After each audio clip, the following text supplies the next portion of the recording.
There's a Dodge Challenger right on my bumper. Now I did handle the left turn surprisingly well considering, and now we're coming at this toll booth really, really fast. Whoa!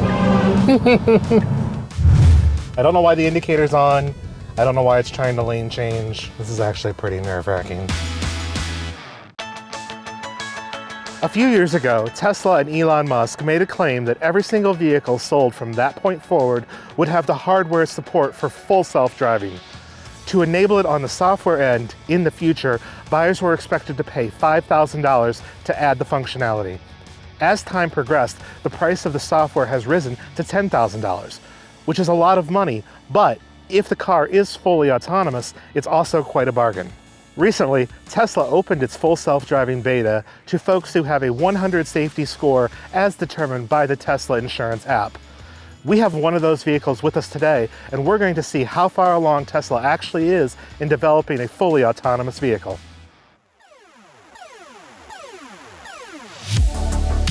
Before we get underway, let's talk a little bit about what to expect. First, for the uninitiated, full self-driving, or FSD, is what Tesla calls its fully autonomous capability. FSD should, one day, roll out to all Tesla owners who've paid for the option. This differs from Tesla's own autopilot feature, which comes standard on all new models. While autopilot is essentially adaptive cruise control with lane centering and auto lane changing, FSD should recognize intersections, traffic lights, stop signs, as well as objects and people in or near the road. Using 8 external cameras, FSD should be able to negotiate typical surface streets, minding the rules of the road, based on the destination we enter into the nav. All of this without human intervention, though for the time being you must keep your hands on the steering wheel. It's a huge swing by Tesla, but if it does what it promises, it'll be a game changer. To give FSD a fair test, we've planned for various types of roadway on a clear and sunny day. Our journey starts at the EV Pulse offices and takes us north along a somewhat rural route to the Blue Heron Service Plaza on the Ohio Turnpike. After a quick stop there to address the call of nature, we'll continue toward the Toledo Supercharger location just off of I-75 North. In the third and final leg of our road test, we'll focus on city driving as we make our way to the headquarters of Winhouse Software. This is where we'll get to experience full self-driving on congested city streets during a busy time of the day. We've outfitted our Model 3 tester with cameras to show you what we're seeing. There are GoPros in the front and back, as well as cameras showing what the software is displaying and what the steering wheel is doing at any given time. Yes, we'll be editing this video down, so you don't have to sit through 90+ minutes of driving like we did. But for those of you with an ironclad attention span, we're releasing the full, uncut drive with all of our camera angles. Look for that link at the end of this video. Comb through it, call us out on what we did wrong, go nuts, because I know you will. All of this should give you an accurate look at just how good the software is at this point. Now that all that business is taken care of, let's hit the road. As we get underway, there's a couple of things that I want to show you guys and talk about before enabling the system. One, I want to show you what version of the software we're running. So if I pull up the main menu, hit software, see the car is up to date, you can see that we are running full self-driving beta 10.3.1. Oh, hello, excuse me. Chad from the future here. Chad from the past is right about that software version, and we know that newer versions have shipped since we recorded this video. Due to the time it took us to put this together for you, we didn't get it out as soon as we would have liked, and you never know when old Elon is going to push another update. While some of the situations we encounter may be improved by the newest software, this should still be a reasonably accurate representation of the current FSD beta experience. We don't expect a significant update until version 11.0. That's it. Chad, the floor is yours. One to beam up. Full disclosure, this isn't the first time that I've driven this car. This is the first time that I've gone any distance with 10.3.1. I did have the previous version, a little bit of experience there. I plan on letting the computer do most of the work most of the time. If there is a situation, though, that feels overly dangerous, I am going to take over because, one, not my car, two, I don't want to die. So we're starting our first route, which is a rural 2-lane sort of road. We're going to go then to a divided 4-lane rural-ish highway. We're going to go through a toll booth, and then we're going to get onto the Ohio Turnpike. So it'll be interesting to see how the system handles navigating through a toll booth, as well as handling roadworks and construction while on the turnpike. One other thing that I do want to point out is we do briefly have a low tire pressure light, though it stopped giving the warning down here. If you see that check light, that's the reason why. So I'm going to set the destination for our first stop, which is the Service Plaza on the Ohio Turnpike. We have Navigate on Autopilot enabled, so just in order to actually enable the system, just enable Autopilot like you normally would. The updated display, as you can see, shows the edge lines, the center line, traffic coming at us, and then the green dots also indicate that it is following a vehicle in front of us, which you can see we're following a pickup truck with a trailer. One thing that I did notice is you cannot set the follow distance to 1 when you're using the full self-driving beta. For some reason, it's only 2 or farther. So if you want to really get up close, it won't let you do it with this setup. Also, compared to normal autopilot, but not full self-driving, it's behaving very similarly. It's staying between the lines, pacing the car in front of you. It's constantly checking to make sure you're touching the steering wheel, which it does through a torque sensor and not through eye tracking. Though the internal camera up here behind the mirror is said to be watching for egregious driving behavior, such as getting out of the driver's seat and climbing into the back, for example. Now we are approaching a set of railroad tracks. Not really sure what the system will do sort of once it sees the signs. And we should slow down, though, to not hit the car in front of us, hopefully. Yes, thank you. And then I behave normally. I do know that sometimes when it sees the red flashing lights from the crossing sign, sometimes it thinks of that as a red light and will sometimes apply the brakes. But if the red flashing lights are on, you probably want to stop anyways because you don't, want to hit a train. One other thing worth noting, this Model 3 is a 2020, and it was built before the radar module was removed from the front of the car. So this has both the 8 cameras used to monitor the driver assist functions, as well as a forward-facing radar. So it's using both. Newer Tesla models, starting this year, have the front radar deleted. So that is a vision-only system. That vision includes the forward-facing camera up behind the rearview mirror.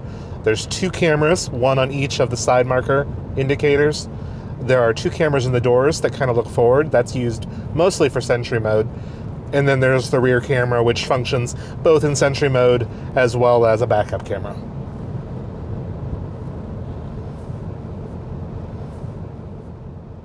So it handled this traffic stop. Normally, the truck in front of us made a right turn.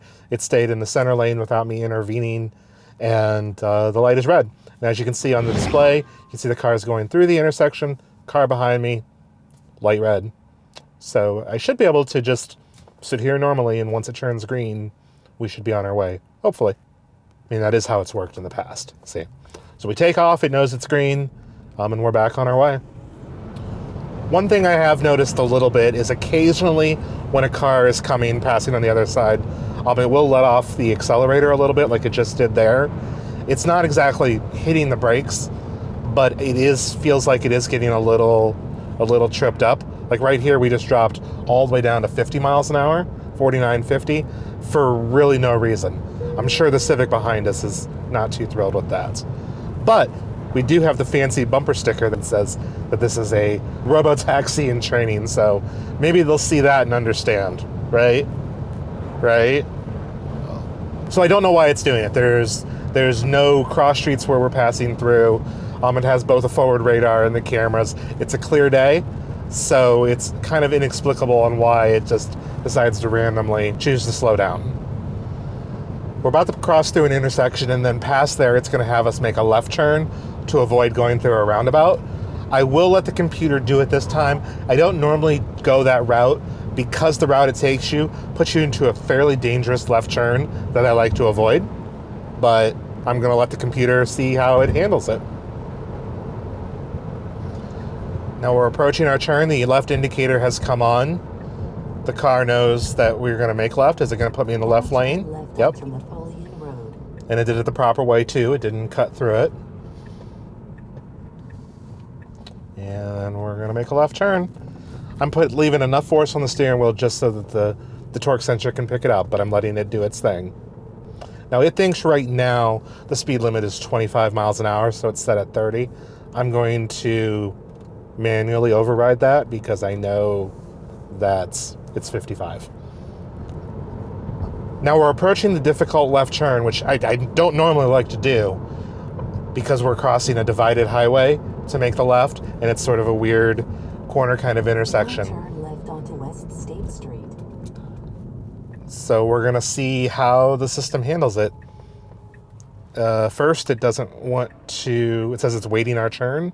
There's no turn to wait, so not really sure what's going on there. Now it says it's creeping forward, which now we are at the retainer line. You can feel some pulsing in the brake pedal. I'm going to look because I can't trust it to handle it entirely by itself, but so far I haven't intervened. We are clear to the left for quite a ways. It's the right that's now not clear at all. It still seems to be waiting. It says waiting for high-speed crossing traffic.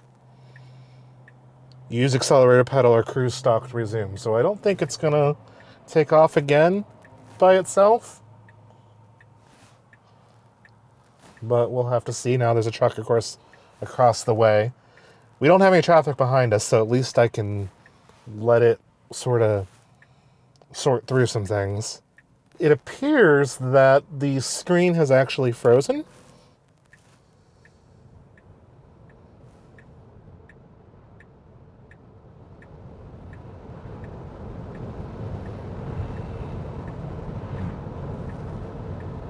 So here's something interesting. I made that left turn by myself. The system is frozen up. It still says it's waiting for high-speed crossing traffic, and the indicator, which should have clicked off automatically, hasn't. So I was able to disable that there, but the system is... Oh, is it resetting? There it goes. It finally reset. But is it enabled? No, it's not showing me those sorts of lines. So I have to re-enable autopilot, the full self-driving, and now it's back into a screen that looks familiar. I don't know why it crapped to the bed there. It did say, use the accelerator pedal. I don't know if it would have just waited, but it's not too encouraging that the system just froze. So I ended up having to do the difficult intersection myself, so that's probably a negative mark here. The system also appears to not have any lane discipline. The right lane is perfectly clear.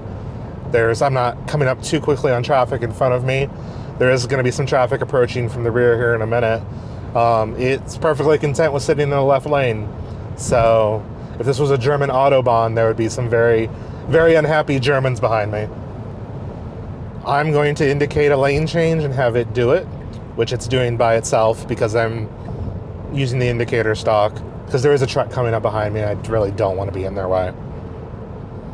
So far, I can handle the job of going in a straight line between the lanes okay. When it'll handle the left and right turns at four-way intersections seemingly okay, at least the one or two that we've tried.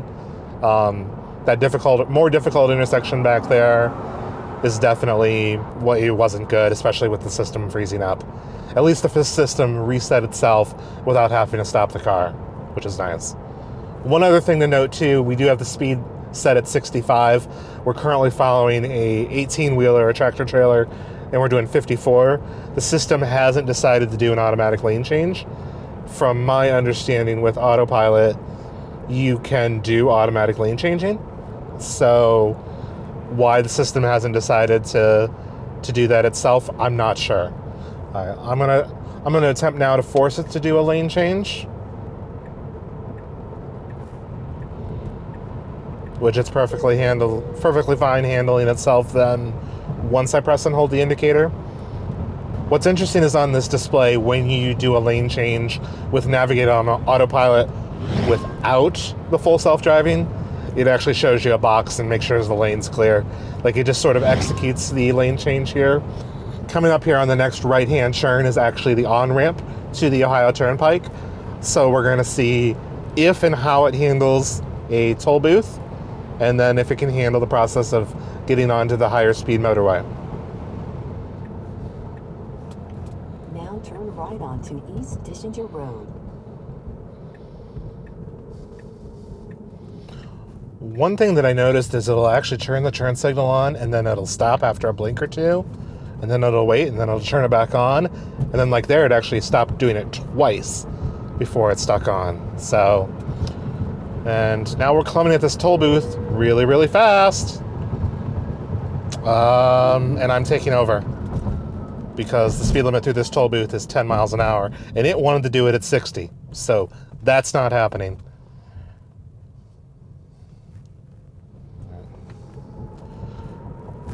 So at this point, it definitely cannot handle going through a toll plaza, at least this type of toll plaza. West route toward Toledo. Take the Interstate 90 West route on the left.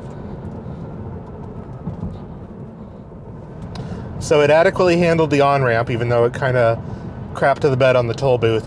As we come out, though, onto the expressway, we are in traffic and we are about to enter a work zone.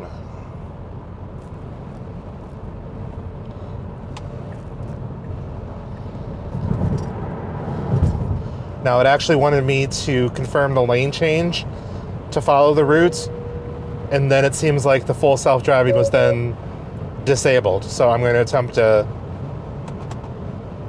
Not quite sure what happened. I think it switched. Interestingly, so on the highway here, the best that I can tell, because again, I don't have official training from Elon, is that because we are on a highway that typically has navigate on autopilot, because we're on that type of highway, it's actually using the navigate on autopilot function instead of the full self-driving function. So the display changed, the map got a little bit bigger, and now it's behaving very much like I would expect it to do with navigate on autopilot. So if I wanted to do a lane change, which I won't do because we're already going quick enough through this construction zone, it has you confirm lane changes by using the indicator stalk and things like that. So where I'm concerned with it right now is it switches from one display and one interface to a different display and a different interface when the road changes, which is going to be a little difficult for a normal consumer to understand. Why does it look like this now? How is this different than when I used it before? If I'm confused, a normal consumer is probably going to be confused.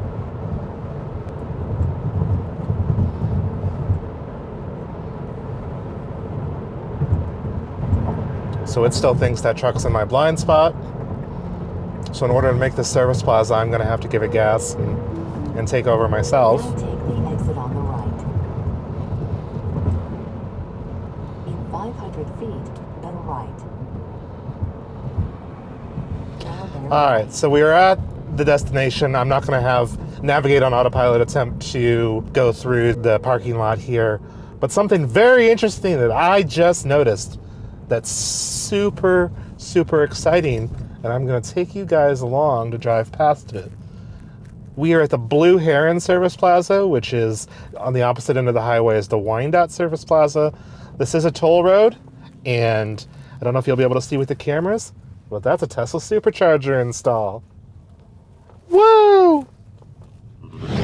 We're ready to get back underway, and I made a couple of changes to the navigate on autopilot settings to hopefully make lane changes a little bit more aggressive, things like that. Let's see how that works on the next part of this strip.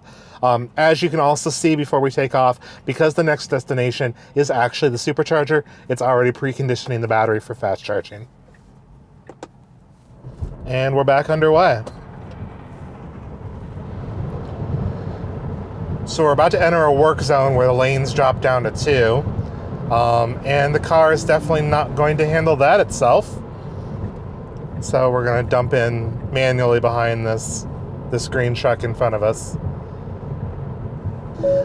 Now I know that it knows that we're in a work zone because it now wants to do a lane change to confirm away from the cones, which I'll go ahead and have it do since it's recommending it. Now I do find it interesting that it wants to get away from the cones. Probably worrying a little bit if there's one or two sticking out that it might accidentally clip it. So I think it's smart to do that. I'm about to get undertaken though by a G-Wagon because I wasn't going quick enough through that work zone for it. But it's going to want to do a lane change here to take this exit. So Unless that G-Wagon gets out of the way. In 1 mile, take exit 71. Whoa. For some reason, I was doing a lane change automatically, and then it decided it didn't want to do it anymore, even though that G-Wagon is pretty far behind me. So, as far as I know, this is all the Navigate on Autopilot software, not the FSD software, so I would argue that this isn't exactly the most helpful driver's aid. I did re-enable it though, because we're coming up onto the exit here, and let's see how it handles both this off-ramp and then heading through the toll plaza. Now take exit 71 on the right.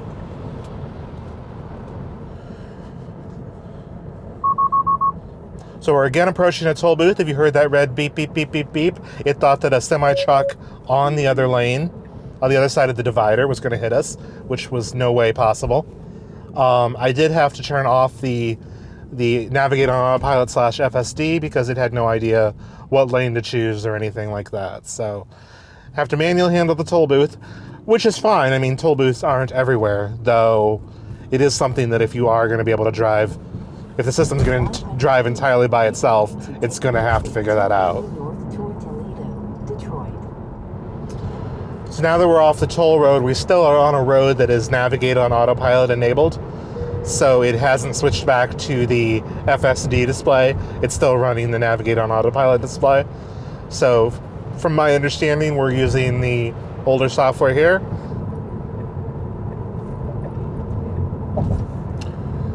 There again, I was doing a left lane change that I confirmed, that it confirmed, and then it got about halfway over and it's like, nope, and then dove back into the right lane. If this system is supposed to be reducing stress, it's not doing it. Now you might be saying, well, just don't use the system going through a construction zone, or don't use the system going through a toll booth, or don't use the system going into a rest area, or don't use the system in complicated intersections, or don't use the system. And it's like, well, then what's the point? So relying as much as I can on the system for this video is going to show you really where a lot of the faults still lie and why we probably aren't ready quite yet to take the steering wheel out of the car. So we're approaching the Tesla Supercharger location in Toledo. Interestingly, just coming off that on-ramp there, it was the first time it said, hey, you should get out of the passing lane.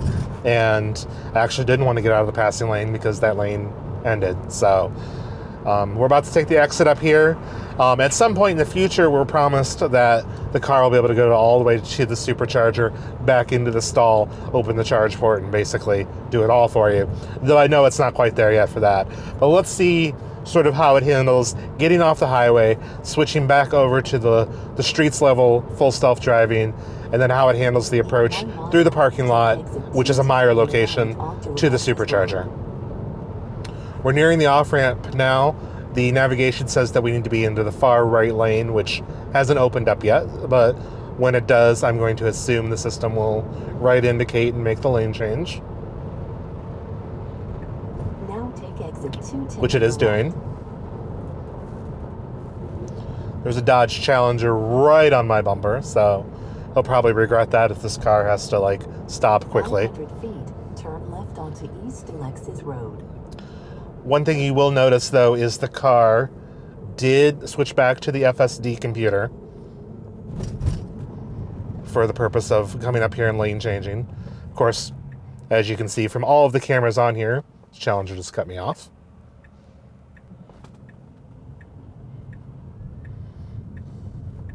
Now turn left onto East Alexis Road.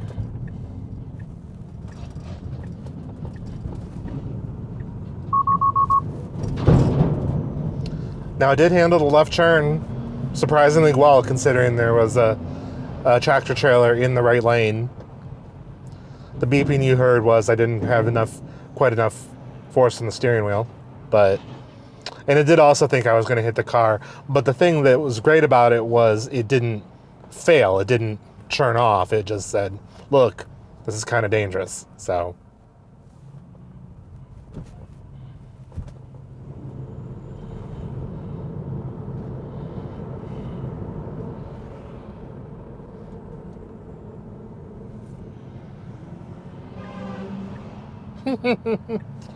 So the car that just went by that beeped, it probably flipped us off, was not happy that I didn't cut the yellow lines early to get out of their way. So while the car was obeying traffic laws, they were not. It's not the first time that somebody in Toledo would be accused of not knowing how to drive, so. Now this left turn that it's about to make is kind of interesting because we don't have an arrow, so it's going to have to wait for a clearing in traffic, and as you can see on the display, it's a pretty busy intersection. Luckily, there's not normally a left turn here, because really the only reason why you would turn left here is to access the supercharger. And it is inching farther and farther out, and now it's clear, so it's going to do the turn, which it just did. Hey, there you go. And now it's prepared to make the right turn into the parking lot, which it's doing a bit quicker than I probably would have, but... Your destination is on the left. And we have reached the end, and it is just stopping. So, I did have to take over. It didn't put it in park or whatever, but it also nearly let the person rear end me. So, not great there. So we're backing into this charger stop to take a quick break, reset the cameras, make sure everything's set, and then we're going to prepare for our city route, which will be a little bit different. Open the butthole. Now that we're halfway through our full self-driving journey, we took the opportunity while we are stopped and charging to confirm something that we already expected. The enhanced autopilot software and the full self-driving software are two separate software stacks in version 10.x of full self-driving. What does that mean? It means that when you're out on the highway, enhanced autopilot is doing the assist, and when you're on city streets, the full self-driving software is doing the assist. In version 11 of full self-driving, that is when Tesla says that they are going to combine both software together so that you have a seamless transition from city streets to highway mode.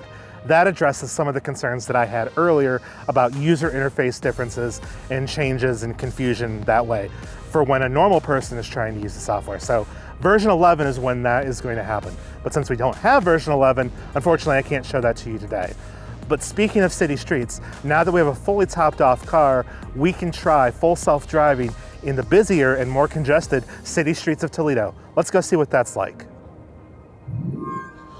We just finished charging and got a quick bite to eat, and now we're back out driving, heading to Winhouse Software, which is the software company that actually developed and built the EV Pulse website, so props to them.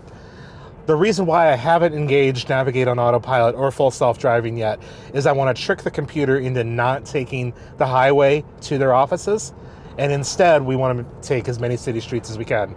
So now that we're kind of far enough away from that expressway, I'm going to go ahead and set it as a destination, and we'll let the computer more or less take over, of course, with my supervision.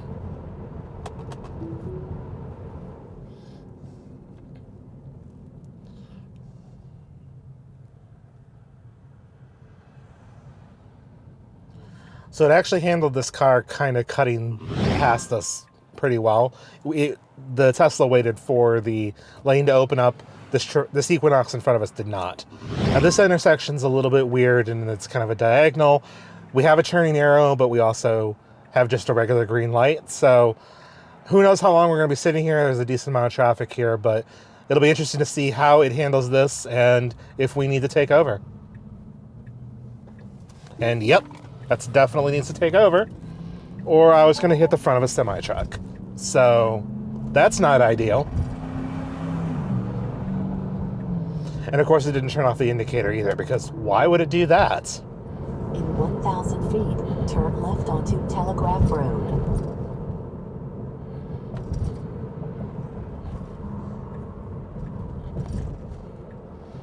Now it's making the lane change needed to make the left turn onto Telegraph. Now turn left onto Telegraph Road. But then it cut back over into the right lane. And now it's indicating some weird direction that I don't know. Again, it indicated right, went back into the right lane, which has nowhere we needed to go left.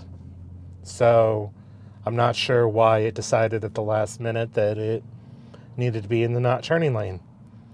And it still thinks I'm going to turn to the left, but I'm definitely not, because this isn't a turning lane. So I'm going to have to drive forward through this intersection and sort of let it rethink what it's doing.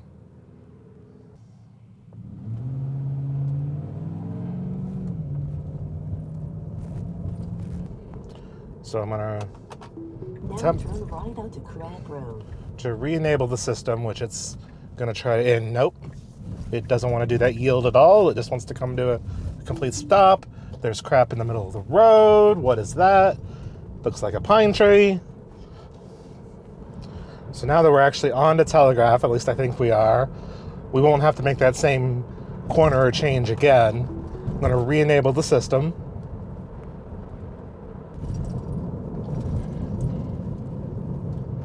And it briefly there just drove down the middle of the road because I guess it felt like it. Now at least we're in a lane.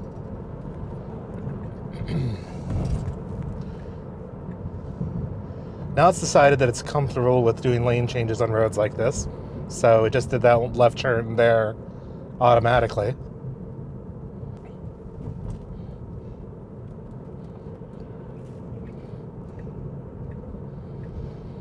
And now it's kind of lane changing back to the right. Can't really decide if it wants to stay in the right lane, how fast it wants to go, if it's worried about hitting the cars around it. It's not predictable is basically the main takeaway.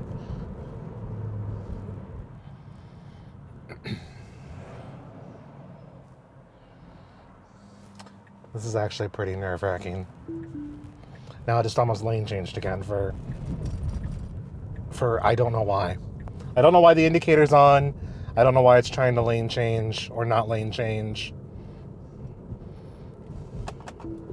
Re-enable the system because that's a full disengagement there. Now we're approaching a roundabout. I have no idea what it'll do in the case of a traffic circle. Traffic circles certainly aren't unique. Now enter the roundabout. It did stick in the center lane instead of taking the turn lane, which is good, which is expected because we want to take the second exit and not the first. It's indicating, which I guess is technically what you should do in a roundabout. And we're clear. It's clear. It's driving ahead. It's trying now to lane change, I don't know where. So it handled it okay, other than the indicator keeps indicating all over the place. So if anybody was in that traffic circle with me, they have no idea where I was going to turn. Because as it was making this right turn, the left indicator was still on until it finally made that right transition. When Tesla decided to recall version 10.3, there were some people who were, I'm assuming being serious, on Twitter saying, oh, well, they forgot how to drive because the full self-driving beta was taking care of that for them and it's a better driver than them. And it's like, no, there's no way. I don't know what streets they were driving on, but while in some situations this is working well, in others it is actually quite terrifying.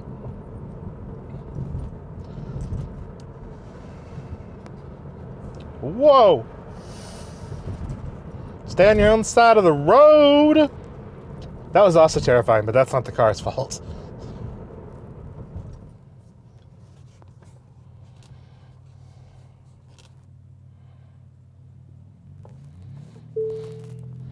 So the light turned green there and the car kind of just sat.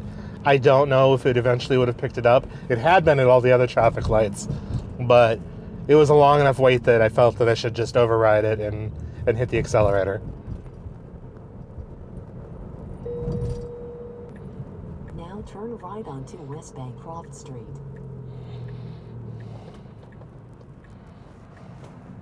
It's really not smooth when it makes turns. So instead of a human would naturally kind of progressively steer and then kind of roll out of it, it's very jerky. It'll go jit, jit, jit, as it's trying to line up the road and figure everything out. I'm not a software engineer, so I don't know how difficult that is to fix, but it's very unnerving when you are making a turn and then it kind of suddenly jerks a little bit more one way to complete the turn instead of a smoother, more natural transition.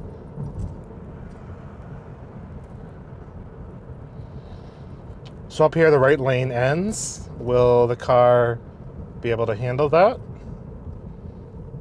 Seemingly so, thank goodness. So in order to get the full self-driving beta, you basically use the Tesla Insurance app, which tracks your driving for a week and gives you a safety score. That's based on how many hard brakes do you do, hard accelerations, going over the line, stuff like that. So it watches your driving in a lot of ways that an insurance actuary would watch your driving. What I don't understand is how that can prepare you for driving with the full self-driving system. The amount of diligence needed to use this system, I think, is more than the amount of diligence you need to put into actually just driving the car manually. And you should be putting a lot of diligence into driving a car manually. So I don't know. It's in a lot of ways, it's scary to think that somebody who drives their Tesla well for a week after paying Elon $10,000 can have this software and be out on public roads. And that's kind of terrifying. I can see the promise, but it is definitely not there. Is it 50% there? Maybe. On straight roads where you don't have to deal with turns or anything, yeah, it's probably 60 or 70% there. When you factor in some basic city streets, basic four-way traffic lights, non-complicated turn lanes, yeah, you're probably 60 or 70% there. But the rest of the time, it's kind of terrifying. And there's all of these outliers when you are driving. People that use a lane that's not actually there. People that, cut us off like they did earlier because they didn't like the way that the system didn't cut over. Whatever. Like, there's all these other variables out on the road that the software can't really predict. And as the sun gets a little bit lower in the sky, a non-LiDAR system, which Tesla says LiDAR isn't necessary, but as the sun gets a little bit lower in the sky, where there's a bit more glare, where my producer has to adjust the cameras to account for that glare, the visible cameras on this car also have a little less information to work with. So can you eventually have a full self-driving car without LiDAR? Maybe, possibly. But right now, in the case of that one intersection back there where the car didn't take off right away, was it because it couldn't see the traffic light clearly? I don't know. Well, we've almost completed our journey. If this was Final Fantasy VII, you would hear the da-da-da-da-da-da-da-da. I'm just kind of happy that it's over. Is on the left.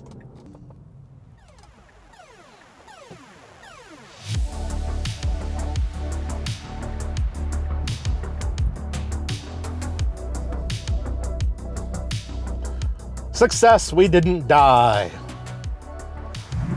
After spending the entire day with the full self-driving beta, I hope you can agree that this system is not quite ready for prime time. I drive tens of thousands of miles per year for my job and have advanced driver training, and there were some times that even I was terrified of how the system operated. I can't imagine what it would be like for somebody who doesn't have that type of experience behind the wheel. The system works until it doesn't. Having a software crash at a busy intersection is actually quite dangerous. On less busy roads, though, the system handles it quite well. At this point, the Tesla full self-driving beta should be limited to Tesla employees in a controlled environment. It has serious potential, but it's just not there yet. Remember, you can check out the full uncut video of our day with FSD right here on the EV Pulse channel now. Check the link in the description below right after you hit the like button. While you're here, be sure to subscribe because we'll have more Tesla evaluations, including updated FSD tests, in the future. Thanks for watching.